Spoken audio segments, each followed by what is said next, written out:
Buenos días, soy Rocío Márquez García, R4 del Hospital Universitario Puerta del Mar, como todos sabéis. Y bueno, he estado bastantes meses rotando fuera.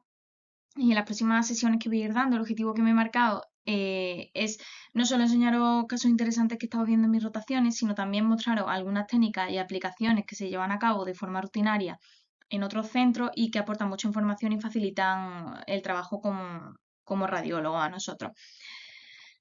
La sesión que he preparado para este mes es sobre la utilidad de la ecografía en el diagnóstico de la mialgia parestésica y he elegido este tema en concreto a raíz de una de las cosas que más me han gustado de mi rotación por el Hospital Universitario Marqués de Valdecilla, donde he estado rotando músculo esquelético.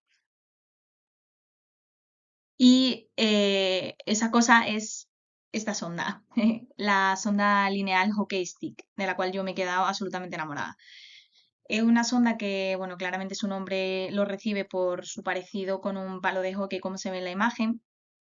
Se trata de un transductor lineal que se utiliza para estudios de ecografía musculoesquelética con una alta frecuencia, al menos llega hasta los 18 MHz, aunque ya muchos consiguen llegar hasta los 20 o incluso más megahercios, y tiene una huella muy pequeña. La huella es esto que estoy dibujando aquí y es la superficie del traductor que entra en contacto con la piel.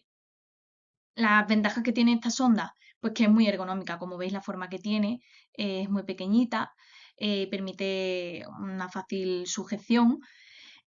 Además también permite un apoyo firme sobre estructuras muy pequeñas, por ejemplo los dedos de las manos, de los pies, y sobre todo proporciona una imagen de muy alta resolución de las estructuras superficiales y facilita exploraciones dinámicas, que realmente es básico y esencial en la ecografía musculoesquelética.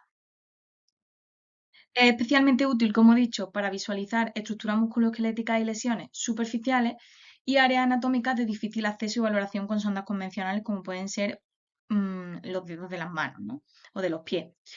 Y va a permitir una mejor valoración de tendones y ligamentos y de sus inserciones, de bursa, de estructuras articulares y de estructuras nerviosas. Y esto al final lo que va a traducir es en que los radiólogos vamos a ser capaces de realizar diagnósticos más precisos para ayudar a todos los clínicos para los cuales muchas veces nuestra valoración es fundamental y determinante, porque ayudamos tanto a servicios de reumatología, de traumatología, de rehabilitación, de neurología, etcétera.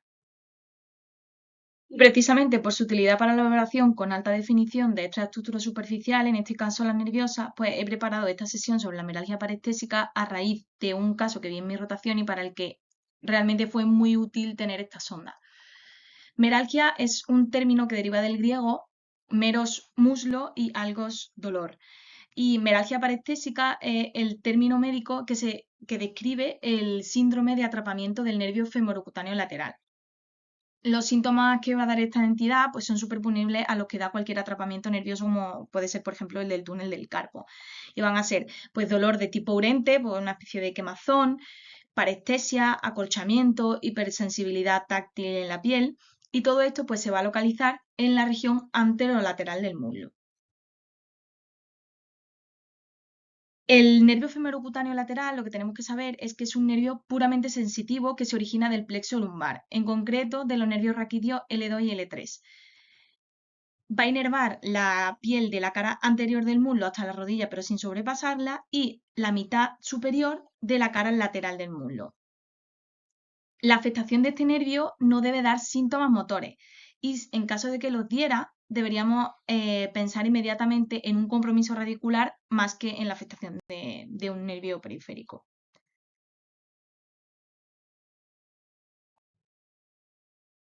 En su recorrido, primero, una vez que sale del plexo lumbar, como hemos visto, va a atravesar el músculo psoas mayor, emergiendo por su borde lateral y descendiendo hacia anterior, dirigiéndose hacia la espina ilíaca anterosuperior, cruzando en este tramo al músculo ilíaco, como vemos en el dibujo. Es entonces cuando va a pasar por el ligamento inguinal, que es la zona más estrecha y donde típicamente se va a atrapar, y normalmente lo cruza por debajo, descendiendo entre los músculos sartorio y tensor de la fascia lata. A partir de los cuales se hace subcutáneo y se va a dividir en sus dos ramas principales. La mayor y la más importante, que va a inervar toda la región anterolateral del muslo hasta la rodilla, y la de menor tamaño, que se va a dirigir posterior, inervando la región del trocánter mayor. Es importante saber que el nervio femorocutáneo lateral puede tener, y con frecuencia de hecho lo tiene, una presentación anatómica variable. Puede tener una o varias ramas, o incluso a veces ni siquiera existe como tal, sino que surge directamente como una rama del nervio femoral. Y en cuanto al recorrido, como vemos en la imagen de la izquierda, hemos visto antes, lo normal es que cruce el ligamento inguinal por debajo, pero como vemos en las variantes anatómicas de la derecha, puede cruzar el ligamento inguinal por encima, puede atravesarlo, puede ser intramuscular en el músculo sartorio o puede pasar por encima de la espina ilíaca anterosuperior, entre muchas otras variantes anatómicas. La meralgia parestésica entonces es una mononeuropatía por compresión del nervio femorocutáneo lateral, que como hemos dicho es un nervio sensitivo. Realmente es una mononeuropatía bastante frecuente, no es tan frecuente como la de, por ejemplo, del túnel del carpo, pero que sí que se ve con relativa frecuencia en la población general. Y la etiología va a ser muy diversa, pero sobre todo va a agrupar las entidades que provocan una presión, un aumento de la presión intraabdominal o bien un estrechamiento de esa región del ligamento inguinal, que es donde hemos dicho que se atrapa con más frecuencia. Entonces va a incluir la obesidad, el embarazo, la citis, el propio cinturón de seguridad o llevar la ropa apretada también puede provocar estos síntomas. Por supuesto, la diabetes mellitus está incluida como causa de cualquier neuropatía. Los bailarines de danza clásica también pueden experimentar estos síntomas, sobre todo en esa posición de salida con los talones enfrentados, porque es una posición forzada que también estrecha el área del ligamento inguinal. Clásicamente también se produce en fractura avulsión de la espina ilíaca anterosuperior, puede asociarse a antesopatía proximal del sartorio o puede también provocarla pues, tumores pélvicos y retroperitoneales o iatrogénica, normalmente cuando en las artroplastias de cadera se hace un abordaje anterior. La prueba de imagen con la que vamos a valorar mejor este atrapamiento va a ser la ecografía, que como todos sabemos es pues, una técnica muy buena por su accesibilidad, por su bajo coste, porque es rápida, no rabia, permite determinar y seguir todo el nervio en su recorrido, ver si tiene variantes anatómicas o no, y además va a ser muy útil para guía o sea, como guía, perdón, para cuando se quiere tratar la meralgia parestésica con infiltraciones locales. Lo que sí que tenemos que tener claro es que el diagnóstico de meralgia parestésica va a ser clínico y la ecografía va a ser la técnica de elección de apoyo diagnóstico, pero no de diagnóstico per se. Cuando los clínicos tienen dudas y los síntomas son bastante limitantes en el paciente, podrán indicar la ecografía para el diagnóstico de meralgia parestésica. La resonancia también se puede utilizar para este diagnóstico, pero realmente, como hemos visto, es un nervio bastante pequeñito y superficial y entonces va a ser bastante más difícil de localizar mediante resonancia y también de determinar alteraciones de señal en el nervio que indiquen con claridad signos de neuropatía. La técnica, vamos a tener al paciente en decúbito supino y las ondas que vamos a utilizar van a ser sondas lineales de alta frecuencia. La que tenemos en nuestro servicio, en la que se ve representada con el dibujo en la izquierda, es la sonda lineal convencional que llega hasta los 15 MHz de frecuencia y con la que primero tendremos que empezar la exploración. Y lo ideal es que se acompañe de la sonda STIC, que es la que se ve representada en el dibujo de la derecha, que también tenían en el Hospital Marqués de Valdecilla, que alcanza hasta los 18 MHz o incluso superior, 20 o 22, y que va a permitir ver el nervio y sus alteraciones ecográficas con mucha más resolución. Lo primero que vamos a hacer entonces es identificar el nervio. Utilizaremos tanto planos transversales y longitudinales y la exploración ecográfica va a ser dinámica, como todas las exploraciones de músculo esquelético deben ser. ¿Y dónde nos vamos a situar? Pues en la parte superior del muslo o el pliegue inguinal, más o menos, que es donde la teórica localización del ligamento inguinal, que es la zona de atrapamiento de este nervio. La referencia que debemos tomar es el músculo sartorio, que es el músculo que cruza y desciende oblicuamente desde la espina cantero superior hasta la cara interna de la rodilla. Y por otro lado, el músculo tensor de la fascia lata. Y vamos a tener que buscar una imagen de ojo que dicen que tiene entre estos dos músculos, ¿no? Aquí he dejado una referencia de resonancia sacada de la literatura en el que pues, se ve efectivamente cómo se localiza entre el músculo sartorio y el tensor de la fascia lata. Nos vamos a situar entonces en el pliegue inguinal, parte superior del muslo, tomando de referencia el sartorio, como hemos visto, que se inserta proximalmente en la espina iliaca anterosuperior. Todos sabemos dónde está la espina iliaca anterosuperior y sabemos palparla, por lo que vamos a intentar localizar la espina iliaca anterosuperior del paciente y aproximadamente a unos 10 centímetros distal a esta es donde debemos colocar en principio la sonda ecográfica, porque va a ser la localización en la que el nervio femorocutáneo lateral va a pasar entre el músculo sartorio y el tensor de la fascia lata. Con la sonda en esta localización en el eje transverso, la imagen que vamos a obtener va a ser esta. En un lado vamos a ver el músculo sartorio, que es el que se está dibujando. En el otro, el tensor de la fascia lata. Y en medio de estos dos tendremos que buscar un espacio triangular graso que va a estar delimitado por dos capas faciales, en el interior del cual se va a encontrar el nervio femorocutáneo lateral. Dicen que este espacio triangular graso clásicamente y típicamente tiene forma de ojo. Me parece que los radiólogos tenemos mucha imaginación, pero bueno, he querido dibujar un ojito para que veáis lo que tenemos que buscar. Y después de haber identificado la anatomía nerviosa del paciente, vamos a tener que detectar características ecográficas que sugieran neuropatía del nervio femorocutáneo lateral, que van a ser las mismas características ecográficas que cualquier otra neuropatía. Y son hipocogenicidad y pérdida del patrón del panal de abeja de los fascículos del nervio y aumento del grosor del nervio. Que para cuantificarlo, lo que vamos a hacer es medir el área, de igual forma que medimos, por ejemplo, el área del nervio mediano en su eje transverso. Varios estudios establecieron, según lo que he leído, que un área más o menos mayor de 5 o 6 milímetros cuadrados tiene una sensibilidad y una especificidad cercana al 95% para el diagnóstico de hemorragia parestésica, por lo que se toma esa medida como referencia. También es interesante que se haga una medición de la extensión longitudinal de la afectación nerviosa. Y lo que sí que se deja claro en todos los artículos es que el diagnóstico de hemorragia parestésica debe hacerse siempre eh, con una correlación clínica, porque algunas personas, sobre todo de edad avanzada, pueden tener datos ecográficos sugestivos de engrosamiento del nervio femorocutáneo lateral, pero sin tener ningún síntoma de hemorragia parestésico, por lo cual no sería correcto realizar este diagnóstico.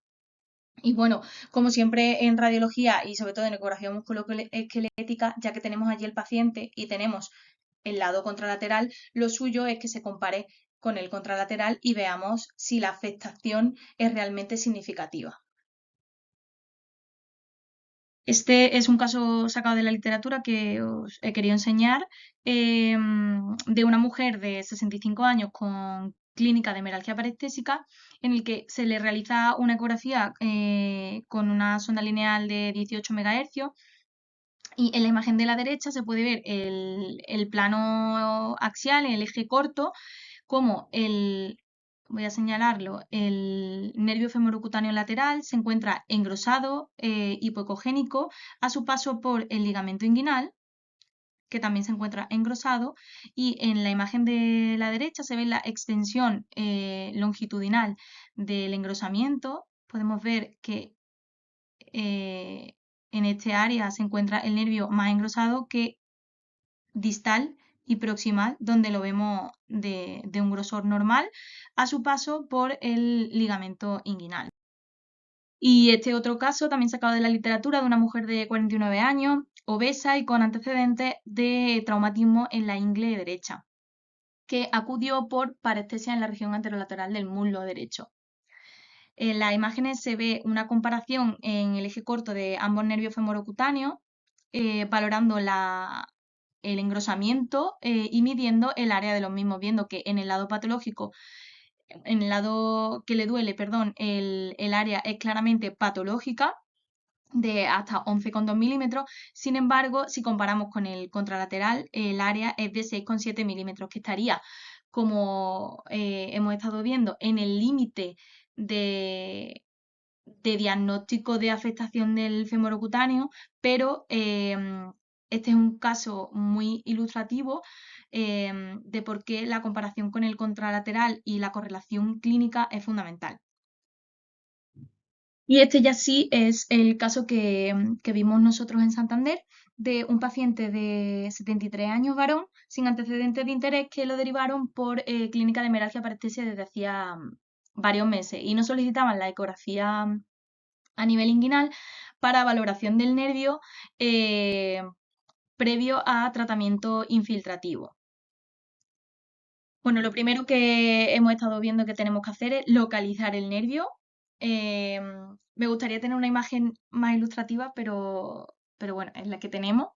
Y se ven los haces musculares del músculo tensor de la fascia lata, que es el que estoy dibujando. A este lado, que lo voy a representar, deberíamos ver el sartorio.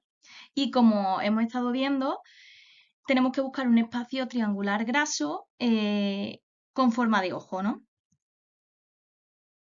Yo creo que esta vez más o menos se identifica bien.